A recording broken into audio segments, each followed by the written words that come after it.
Assalamualaikum warahmatullahi wabarakatuh. Terima kasih kepada teman-teman dan adik-adik yang sudah ke video ini. Semoga video ini bermanfaat dan juga semoga video ini bisa menjadi teman-teman. Maksudnya semoga video ini bisa jadi teman adik-adik dalam mempersiapkan UTBK 2020. Nah, di video sebelumnya kita sudah membahas kata depan dan imbuhan.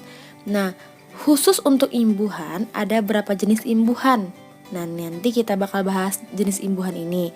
Sebelumnya Kak mau ngasih tahu lagi atau ngingetin lagi, apa sih imbuhan? Imbuhan adalah kata atau bentuk kecil yang lengket ke kata dasar. Misalnya kata dasarnya makan, itu kan kata dasar tuh yang ada di KBBI.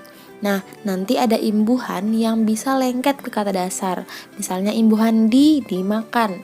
Jadinya memakan. Imbuhan an jadinya makanan. Nah, jadi itulah nanti kita lihat apa aja jenis-jenis dari si imbuhan ini. Oke, si kata dasar ini mendapatkan imbuhan, bisa imbuhan depan, bisa imbuhan belakang, bisa imbuhan gabungan, atau imbuhan di tengah. Yang pertama, imbuhan di depan, nama lainnya prefix. Nah, contohnya seperti me, ter, be, ke, se, dan lain-lain. Kata dasarnya masak, mendapat imbuhan di awal, katanya berarti memasak. Kata dasarnya bawa, mendapatkan imbuhan depan, terbawa. Lalu imbuhan belakang atau sufiks ikan. Jadi dia tuh maksudnya imbuhan itu lengketnya ke depan, ke belakang, depan belakang, atau di tengah gitu. Konfiks atau gabungan. Jadi konfiks atau gabungan itu dia mengapit sebuah kata dasar. Nih, contohnya kebaikan, kata dasarnya baik. Datanglah si konfiks ke-an, jadinya kebaikan. Mempertanyakan, datanglah si memperkan kepada tanya, menjadinya mempertanyakan. Infix, tengah. Ini jarang terjadi atau jarang diketahui, tapi fakta kata-katanya ada. Kata getar, kata dasarnya getar ya. Getar itu ya getar. Lalu mendapatkan imbuhan tengah jadinya gemetar. Gemetar itu artinya getar berkali-kali. Kalau getar kan ger gitu aja ya. Kalau gemetar ger gitu. Seperti orang kedinginan kan gemetar. Berkali-kali dia gitunya. Oke, lanjut. Tunjuk. Tunjuk jadi telunjuk karena mendapatkan imbuhan tengah L. Nah, ada peluluhan. Peluluhan itu terjadi pada kata yang bertemu dengan imbuhan me dan pe. Nah, kalau biasanya sih kalau me ini udah pasti ya, udah terjadi seperti itu. Kalau pe ini nanti ada pengecualiannya lagi. Kalau bertemu seperti ini, kalau tidak ketemu nanti hasilnya menjadi seperti apa lagi begitu. Nah, ini hanya terjadi kepada kata dasar atau bentuk dasar yang huruf awalnya itu K, T, S, P. Ini ada ya, KTSP. Nah, KTSP ini kalau ketemu dengan kata dasar kalau kata KTSP ini, kata dasar KTSP ini ketemu dengan imbuhan me, dia akan luluh. Me tambah kirim, jadinya mengirim. Me tambah tiup, meniup, bukan mentiup ya, jadinya meniup. Si T-nya hilang, si K-nya juga hilang. Me sayang i, jadinya menyayangi. Si S-nya hilang.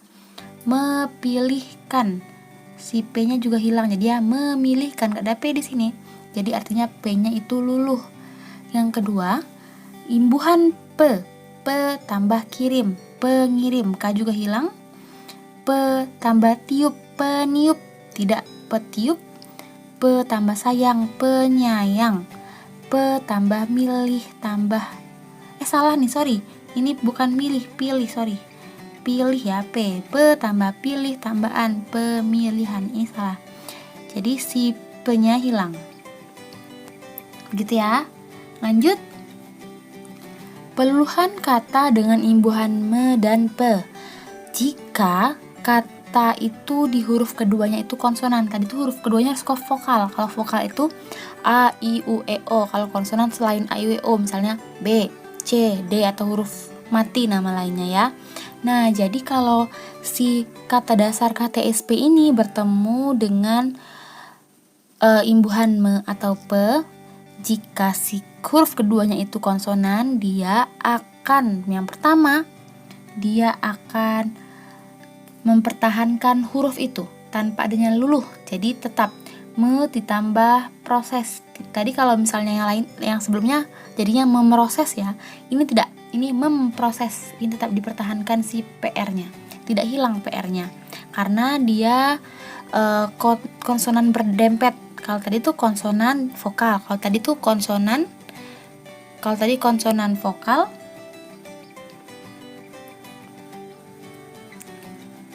kalau sekarang konsonan. Jadi kalau konsonan dia akan mempertahankan si konsonannya. Menstratakan, tidak menyetratakan, nggak bisa. Pestrataan, penstrataan, petrompet, pentrompet, tidak perompet, nggak bisa ya, tidak ada maknanya. Yang ketiga, akan luluh. Nah, jadi ada yang luluh, ada yang tidak luluh. Jadi ini harus dihafal sebenarnya. Konsepnya dibiasakan KBBI-nya. Nanti misalnya kalau ketemu soal atau ketemu kata-kata di kehidupan sehari-hari udah tahu nih, oh ini biasanya kayak ini, biasanya yang ini begini. Jadi memang harus dibiasakan.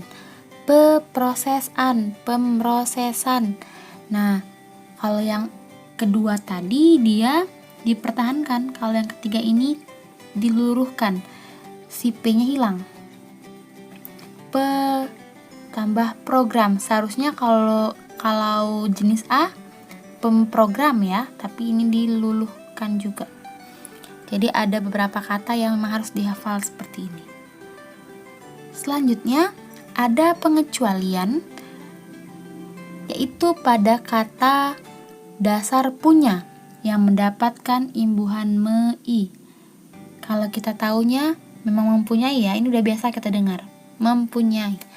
Kalau kita mengikuti aturannya, seharusnya P itu luluh dan menjadi memunyai, tapi tidak diterima. Jadinya ini merupakan pengecualian, tidak terjadi rumusan-rumusan tadi untuk dua kata ini. Lalu mengkaji, seharusnya mengkaji, benar ya, mengkaji. Seharusnya kalau dia luluh jadinya mengaji. Oke, mengaji udah ada kata mengaji, jadi si mengkaji ini sengaja tidak diluluhkan karena untuk memisahkan atau membedakan dengan kata mengaji. Mengaji di sini artinya membaca Al-Qur'an.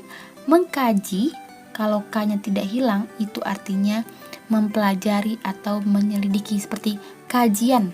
Kajian itu tergantung nanti kajian itu, kajian ini saya kalau dalam skripsi gitu ya, karena ilmiah berarti itu menyelidiki. Tapi kalau kajian nanti kalimatnya itu kajian agama, berarti itu mengaji. Gitu ya. Sekian tentang kata imbuhan dan kata depan. Sebenarnya materi ini sudah sangat biasa kita temukan dalam kehidupan sehari-hari, dan tapi ternyata juga masih banyak yang salah gitu. Semoga yang sedikit ini bermanfaat. Saya akhiri. Assalamualaikum warahmatullahi wabarakatuh.